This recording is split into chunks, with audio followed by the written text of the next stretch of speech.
All right, come on in, everybody. We're doing a test right now, trying to get this call in working so that we can take calls in the future. And I think I might have figured it out. I'm really on here just to test it out. All right, let's see. Here we go.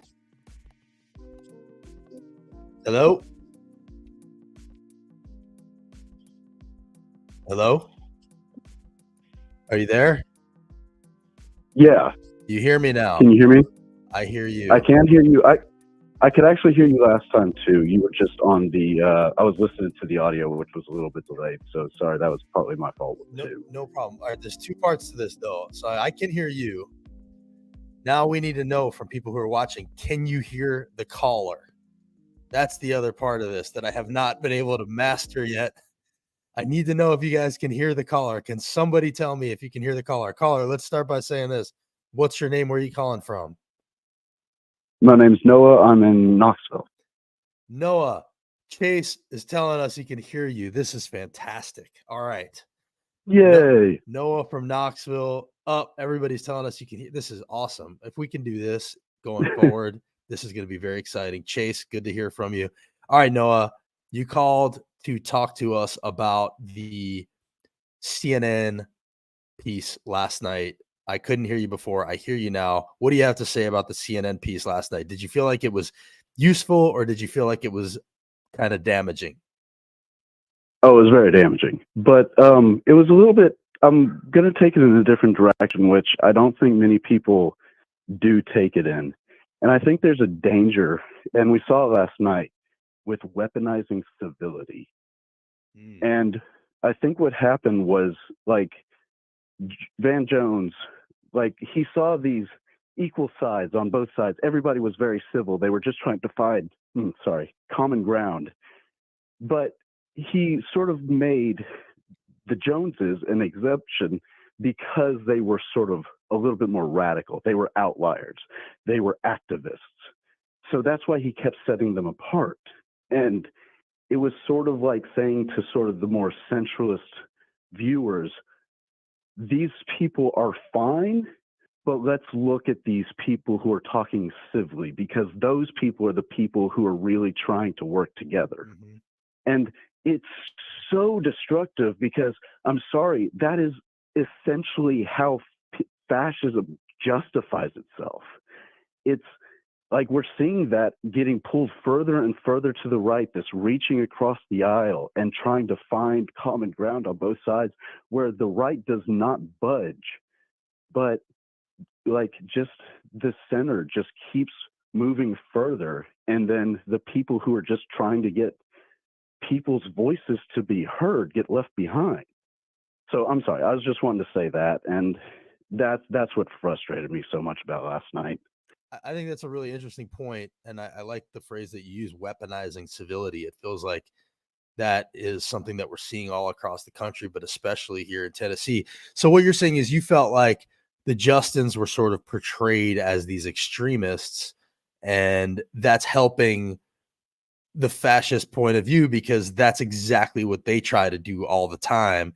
And you know, right. when one side is saying, let's stop kids from being killed, and the other side is saying, let's not, where's the common ground in that? And is it not destructive to even try to find any? Right. And at some point you have to say, like, it's unfortunate that the practical perspective on this is we have to work with the people who are saying, let's not kill kids, because they have the majority currently. Hopefully that will change. Hopefully people will start understanding what's at stake here.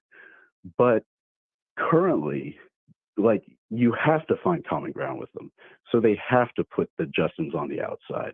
They have to abandon them to not be with the Democratic Party so much, but to be sort of these people who are just like, oh yeah, in a better ideal world, they would be good to. That's what we should work to. Well, and that's why so many people relate to them. Right, and you know, I guess I would even challenge the notion that in some conversations, common ground is like the noble thing to try to find. I mean, when you're trying to talk to people who have their fingers in their ears or their arms folded and they're refusing to talk to you, at a certain point, you got to point to them and say, they have their fingers in the ears. They're not trying to talk. And that is the truth. And so when you're saying, well, we got to try to like pry their ears open and talk to them, I mean, that's not necessarily the noble position. And that's the frustrating part with a lot of the tactic it's taken, by the Van Joneses of the world. It's like, no, and that's what I think are trying to do with the holler. It's like, you tell people what's really happening, and Right. finding common ground with that is like you're saying, I think it can be damaging to act like there is some to be found when there isn't any. Right. And then, I mean, at this point, the Democratic Party, and as much as I would like to think of myself as more left than the Democratic Party, so I don't truly support them, but they are the best that we've got.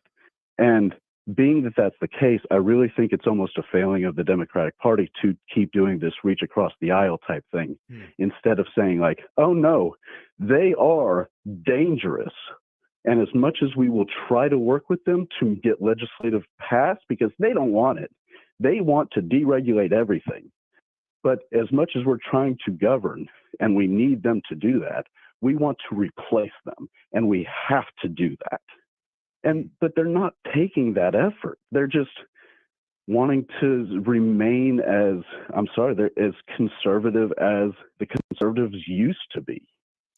Well, So I guess I would ask you, when you say the Democratic Party, who are you thinking about? Are you thinking about like the state party? Are you thinking about the chair, Hendrell Remus? Are you thinking about, Democrats that are in office? Because I will say, Hendrell has been pretty vocal yeah. about challenging them and calling them out, more so maybe than leaders in the past. Like, who do you think about when you think about the Democratic Party, when you use that phrase? More the national one, the Democratic Party that the Van Joneses of the world would be appealing to. They would be saying that, like, essentially in the U.S. government, there's much talk about, oh yes, we reach across the aisle to work with like these other groups, and like that's bipartisanship and that's good. Which in a sane world, yes, it is. But I mean, it's whenever you take that down to, like you said on the first podcast, the state level or the local level, it sort of falls apart. And we need to stop like looking at this as everybody can be reached. Some people, like you said, have fingers in their ears, and they just need to be removed from office so that people with fingers out of their ears can be representing the rest of the state, the rest of the local communities. Chase is asking, is there a difference between an activist that can push the conversation and, for instance, elected officials that are on the inside that have to work with these people who have their fingers or thumbs in their ears? My answer to that would be less so than you might think.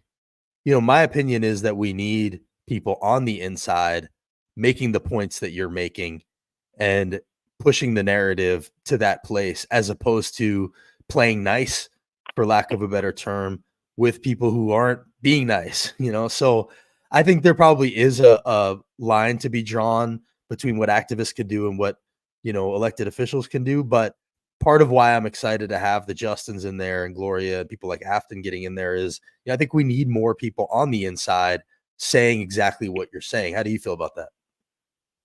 I think that that's perfectly true. And I think that as long as those people are able to talk without being,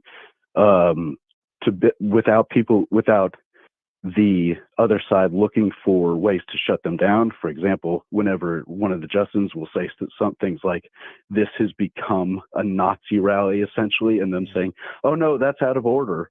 Like that, no, you have to allow those conversations to happen. But whenever it's shut down, whenever you can't say things like that, then the radicals who are able to pull the conversation more in the directions that of the voice of the people, it just doesn't work. So I agree with you that it's just, we've got a broken system right now, and these people need to be removed. And I don't know how to even start that conversation because of the gerrymandering, all the good things that were pointed out that were not stressed enough in that actual presentation by CNN. Right. To bring it back to the original conversation, we're talking about a CNN piece that Van Jones did last night that aired and getting people's reactions to it. We're talking to Noah in Knoxville with a call-in number that is working for the first time that I'm super excited about. And Noah, I so much appreciate you being the one to take this first voyage with me. I hope to be able to do it a lot more in the future. I've been wanting to try to do this for a really long time. And so I'm really excited that this is going on. You mentioned Justin Jones getting cut off yet again on the House floor because he said that some people would say this is a Nazi rally every time we get together, which the way that he put it is just a statement of fact. Some people would say that, but they gabbled him down. They shouted him out of order, and they actually punished him by limiting his length of time that he could speak on the House floor from 5 minutes to 2 minutes, which is the first punishment.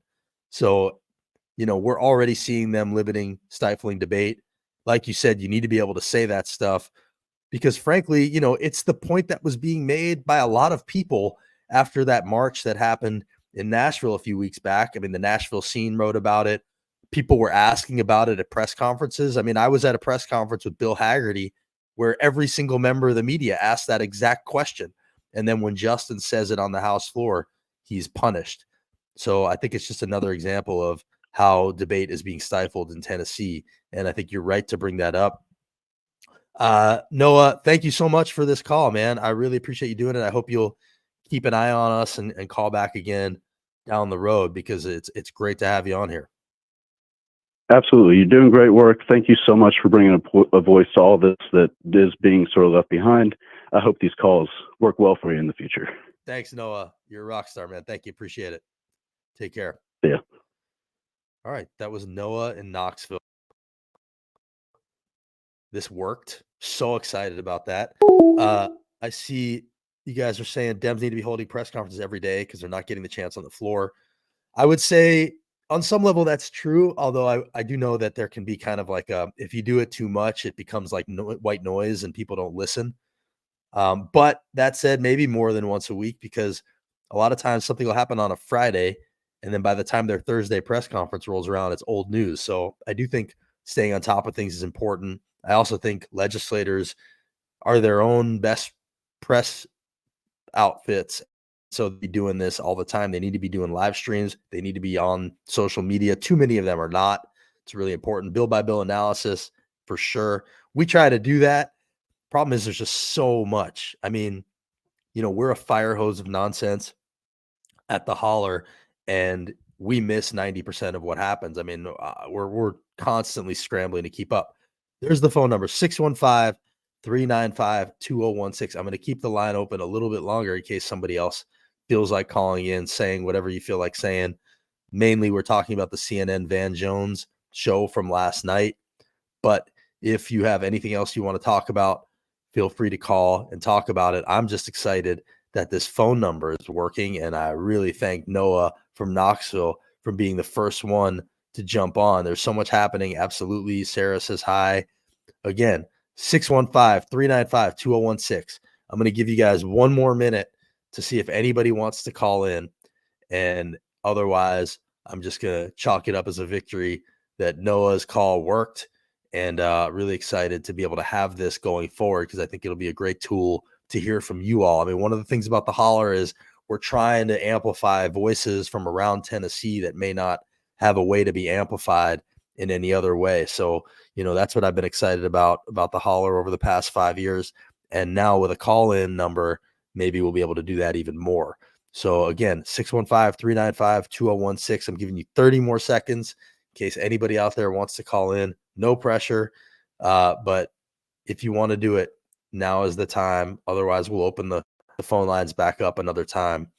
CNN show last night. I think generally the people that are most plugged in to what goes on here in Tennessee are feeling pretty disappointed that it kind of was a lukewarm both sidesing of a alarming situation here in Tennessee. T-SPAN, you called it. I don't know what that's. The holler span? Is that what you're talking about? T-SPAN. Am I missing what that is? T-SPAN. Holler span. Right? Like C-SPAN? That's, I think, what you're getting. Yeah, like C-SPAN, but for the holler. And again, if you disagree with us about stuff, happy to talk to you also. generally speaking, I have invited on a lot of Republicans and they just haven't wanted to come on here. So I'm still waiting for kind of Republicans to jump on and talk to us. C-SPAN pun. Yes, I got it. T-SPAN. Holler span. We'll call it holler span. All right. I'm closing down. We got this thing working. We'll use it again later. Appreciate you all as always. Keep following all the hollers across the state. We'll see you next time.